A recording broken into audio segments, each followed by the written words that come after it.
So ayun na nga mga kababayan, Luzon, Visayas, and Republic of Mindanao, Province of China ni Digong ang Davao City. So speaking po mga kababayan na Province of China ni Digong ang Davao City, andito po yung mga alipores ni Digong no nagsulputan po yung mga kabubuhan, kabastusan at pangbubuli. So ngayon mga kababayan, kung naalala nyo po si Representative Percy Sidenia or Sidania no, ng Akbayan Party List, ay nakapag-react siya patungkol nga sa sinabi ni Sara, kasi ito si Representative Percy Sidania ng Akbayan Party List. Isa ito sa mga nag-file ng impeachment complaint laban kay Sara Duterte para ma-impeach. So ngayon, yung impeachment na yon ay pinirmahan ng almost 200 plus congressmen. Actually, 215 congressmen and congresswomen in entire Philippines para ma-impeach si Sara Duterte sa Kamara. So ngayon, lumabas na, nagsalita si Sara patungkol sa impeachment at ito ang sinabi ni Sara Duterte. Pakinggan niyo. Mas masakit pa ang maiwanan ng boyfriend o girlfriend kesa ma-impeach ka ng House of Representatives. So, yun ang sabi ni Sara Duterte. Mas masakit daw, sabi niya, alam nyo, mas masakit ang maiwanan ng boyfriend o girlfriend kaysa sa ma-impeach ka sa House of Representatives. So, parang binastos nga ni Sara.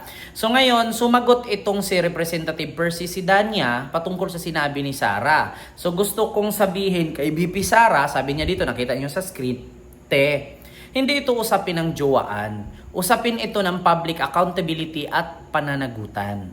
So ngayon, habang naggawa ng mensahe si Representative Percy Sidania niyan, ay sumagot itong si Bato. Ang sabi naman ni Bato ay, yang mukha mo sinapak ng di natin alam, kaya ngiwi. Sabi niya, oo, lumapit ka nga dito kasi sasapakin kita sa kabilang mukha mo para balanse.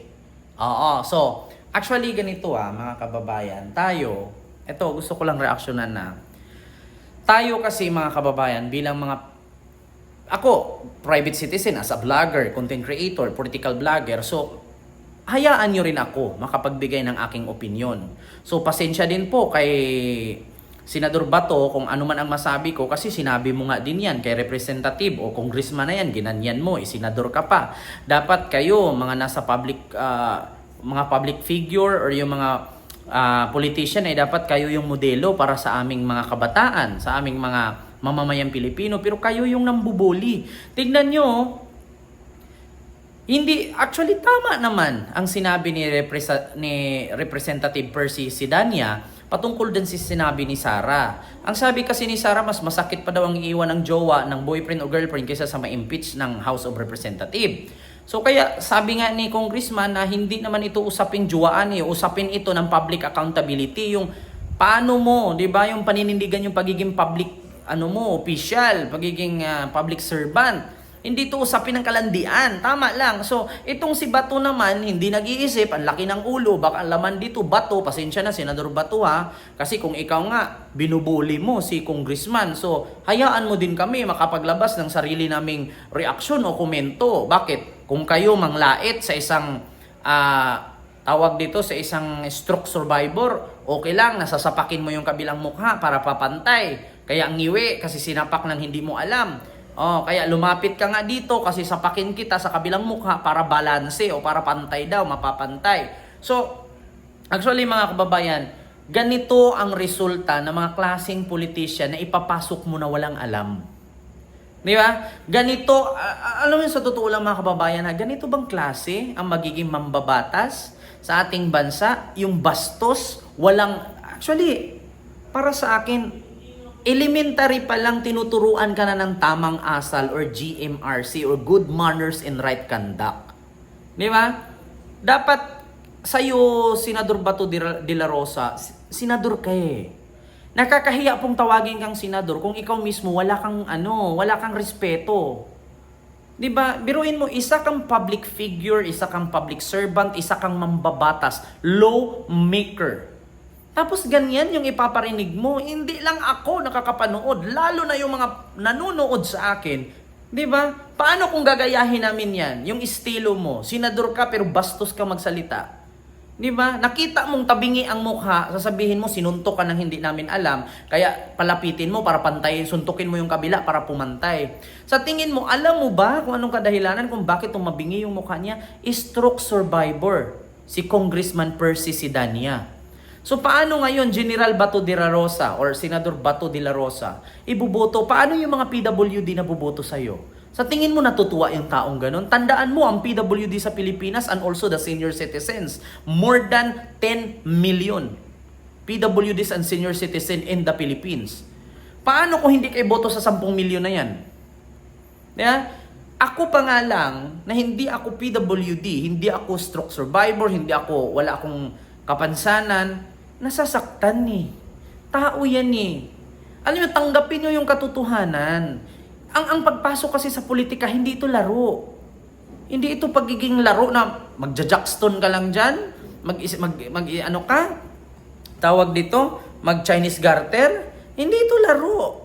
Diba? Politika ito. Buhay ng mamamayang Pilipino ang pagsisirbisyuhan ninyo. Hindi yung pangsarili ninyong pamboboli. Diba? Sa tingin mo, Senador Bato de la Rosa, mananalo ka pa? Hindi ka mananalo. Kahit sabihin natin na opposition party, si Akbayan Representative Percy Sidania. Tandaan mo, walang kakamping, walang DDS, walang loyalist dito sa usaping PWD na binubuli mo. May DDS na PWD na malamang sa ngayon galit sa'yo. Kung sila ang nasa posisyon ni Representative Percy Sidania, sa tingin mo yung mga DDS na PWD, iboboto ka, isusuka ka nila. Sa tingin mo yung mga kakamping na alam naman naming galit sa inyo, mas lalong hindi ka iboto. At sa tingin mo yung mga loyalista na galit din sa inyo, sa tingin mo iboboto ka.